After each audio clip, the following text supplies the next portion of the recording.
my name is Tori, this is Novel Life, and welcome back to my channel.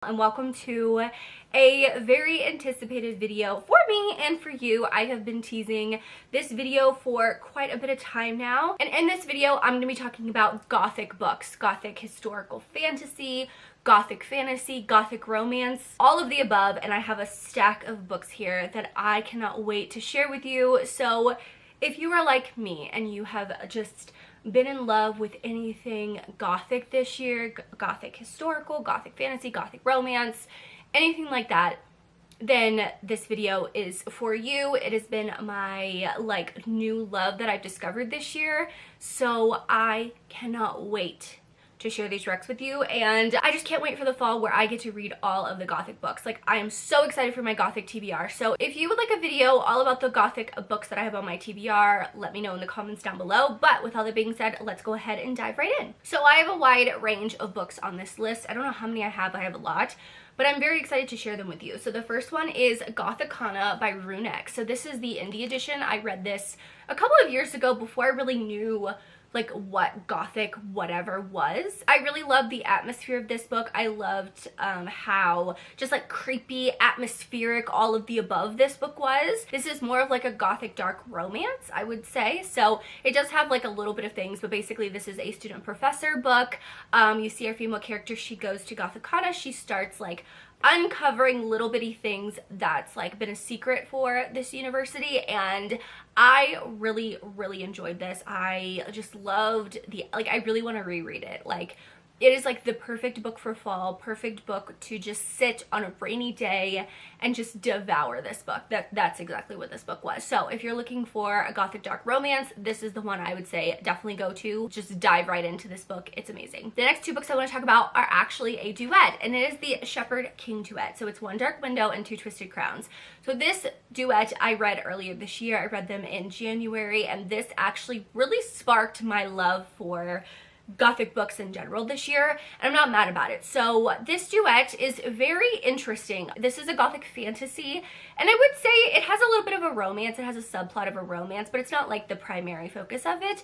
But I love the secrets, I love the hiding, I love the little things that you uncover and the mysteries that you uncover. Now I would say this has a little bit of creepy elements. I'm not someone who does super horror or thriller books, but I will say that this actually did not, this was the perfect amount of horror and creepiness for me. So in this book you see our female character, when she was younger, she touched a Providence card, and Providence cards have magic or whatever if you're the one in possession, but she touched it, and then she touched a nightmare card, and the nightmare now lives in her head. So she has this entity that speaks to her and stuff like that. Now as you see that she's using her powers and stuff like that, she realizes that she's slowly losing her mind a little bit, and it's very interesting. And there's this whole plot with the political ruling kingdom and the king and all of this stuff like that. And overall this had all the things that I love. It has a political plot line, it has a little bit of a romance, it has the creepiness of a Gothic romance, of a Gothic fantasy, it has fantastical aspects, and I loved it so much. There are friendships in here too, so it literally has everything that I could possibly want in a book, and I love this duet. I definitely want to reread this before the end of the year because I loved it so much. The next book I have is one that is technically out of print, but this is Dowry of Blood by S.T. Gibson. So I have this indie copy, and I think what happened with this book is that she expanded it and republished it. So I read this version and I actually really liked it. I loved how it's more of a Gothic, I don't know how to describe this. This one in particular is told by journal entries from Dracula's first wife. And if you know anything about Dracula, the history or whatever, you know that he's had multiple wives throughout the years. And this kind of it's it doesn't have dates or anything like that, but it's told in such an interesting way. And it was so intriguing to see her perspective, because I feel so many people do a Dracula retelling, but they never do anything about his wife or wives. So I found this very interesting. I do know that S.T. Gibson has more books that are like this, but this is my favorite, so it's one that I want to recommend. I mean, it's a little bit of paranormal, Gothic paranormal, I guess you can say. It's very interesting, it's very unique. I haven't read a book like this, so one I would recommend if you are interested. I will say I recommend this version. I'm assuming the other version is very similar, but just know that I read this one, it's a little bit shorter, but I've heard everyone say that they actually love the full-length version too. So highly recommend this one if you want something really unique, a really unique book. The next book I want to recommend recommend is a beloved one I found last year, and that is Belladonna by Adeline Grace. So I do recommend this series. A Foxglove is the second book in this series. You have to read these in order. Wisteria is coming out very soon, and yes, I will be reading that because I cannot wait. It's one of my most anticipated books of this year, so I'm very excited for it. But Belladonna is very interesting. You see that she is kind of like cursed as a child. Death incarnate comes to her family to take her, and like doesn't take her. I find this book very interesting because not only does it blend like the super interesting mystery that you're trying to figure out, but it also blends like a female character who is really trying to like figure out what she wants to do. Now, I heard people say this is like YA, and I want to say she's a lot younger, like less than 20, like 18, 17, 16, but it doesn't read like a YA book. It still reads very much a very empowering book. So if this is something that you're interested in, I would highly suggest like pick this up. I mean, I loved the Belladonna. Foxglove was pretty good. It's like the middle of the series, I think it is, but I can't wait for Wisteria. I feel like that's gonna hit the same way that Belladonna did for me. I just really loved this like gothic fantasy of like a coming of age type thing with like, I mean, Death Incarnate's in here, and I found that very intriguing. I just loved all like the little elements. Like, it's just so, all of these books that I'm talking about are so atmospheric, and I love it so much. So this is more of like a gothic fantasy, but I would highly recommend too, this whole series technically. Another one is Phantom by Greer Rivers. So this is a dark, like gothic dark romance. It is a Phantom of the Opera retelling, and it takes place in New Orleans. So I immediately picked it up just because of that, and I love this. So our female character, you see that she has bipolar disorder. It is a Own Voices book, and I loved how like that representation kind of like fit perfectly with the book. Our female character is playing in the Phantom of the Opera play, and you see that we have the Phantom. You see he's our hero, and it's a little bit of a stalker vibe, so that's why I say it's a little bit of the darker side. But if you're looking for one of those like dark romances, the gothic dark romances that literally is like underground New Orleans and just like all the stalker vibes, and he's just like so obsessed with her that he wants her to do well and he wants to take care of her, and when she figures that out, she's like, oh, it's not like in a creepy way, it's he really wants to take care of me, and he really wants to make sure that I'm okay and doing well. The book is one that I just absolutely love. She does have more books in this series, but I feel like this one is the most like gothic, if that makes sense, like the most gothic of them all. But they all do have that darker element, but this is definitely has that gothic atmosphere. I mean, like, I feel like New Orleans, like in the French Quarter and all that stuff like that, is very much atmospheric for anything gothic, so I feel like this is like the perfect one for that. So if you're looking for a gothic romance, I feel like this is a dark romance, but it's not as dark as like Gothicana.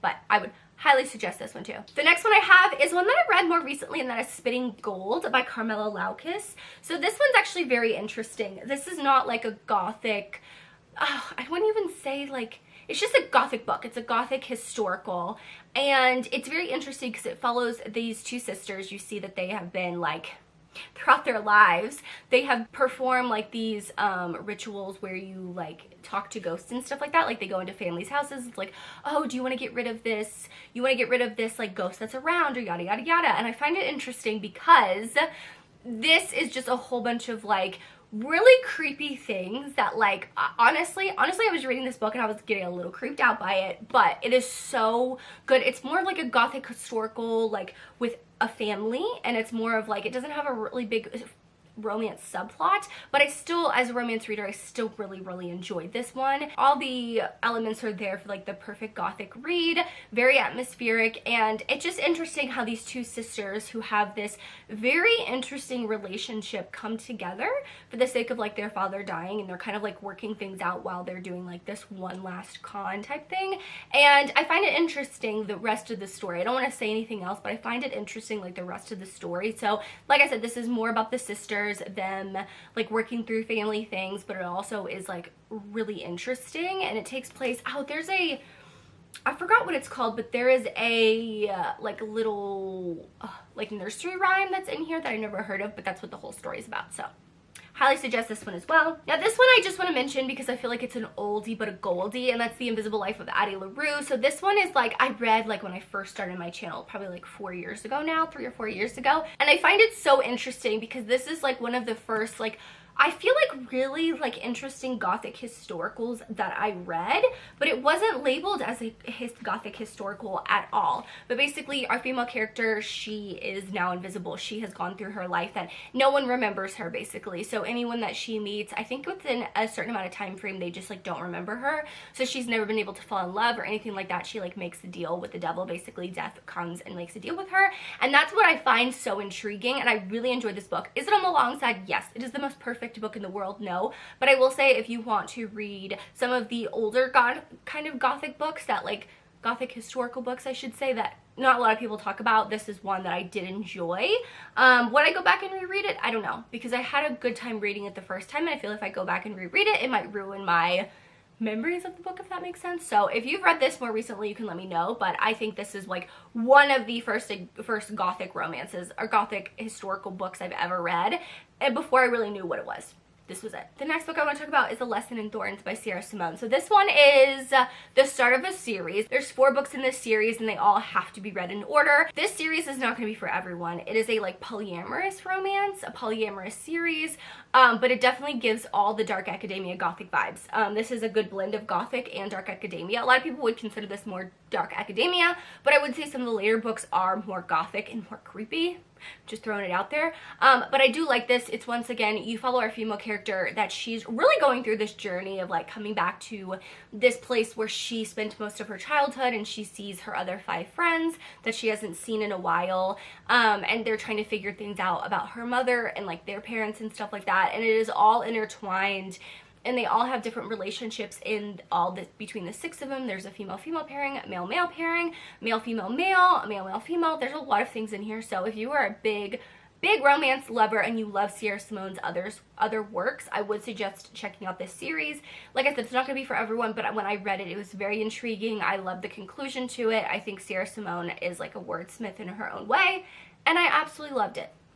My hair is crazy today, y'all. I don't know what is going on. And the last book I want to mention is Bring Me Your Midnight by Rachel Griffin. So I read this last year during fall. I actually just picked this up on a whim, and I loved this book. So this is more of like a YA witch book. Our female character, you see that she comes from this coven of witches, and she is supposed to get married off to like someone in the human world, I guess you can say, to like form an alliance because the humans feel a certain type of way towards the witches, but you see that a lot of things becoming uncovered. She realizes a lot of things that maybe she's been told her whole life that are lies, and her mother is part of that. So it's kind of like this awakening. It's a YA Gothic fantasy. I found it very interesting. I loved the romance. I loved the coming of age of our female character, like breaking out of the family things that she's been told, like really just coming into her own. I really love books like that, which is some of these, but I really loved our female character in this one. So this is one that is once again atmospheric, and I thought that it was just so beautiful to read, and I loved the writing style. As well as being atmospheric, the writing was also really, really good. But that is all of the Gothic books that I have to share with you. If you have any recommendations for me, please drop them in the comments down below. I would love to know, literally I would love to know them. I cannot wait to read all the Gothic books this fall and winter. That's like perfect time for me. September is the time where it starts to transition into fall where I live, so I cannot wait to read them. For the emoji, drop me like a rose emoji. Yeah, a rose emoji is good. I feel like that's pretty good for Gothic. But thank you guys so much for watching. Make sure you like and subscribe for more content for me. As always, I hope you're living a novel life, and I will see you in my next one. Bye guys.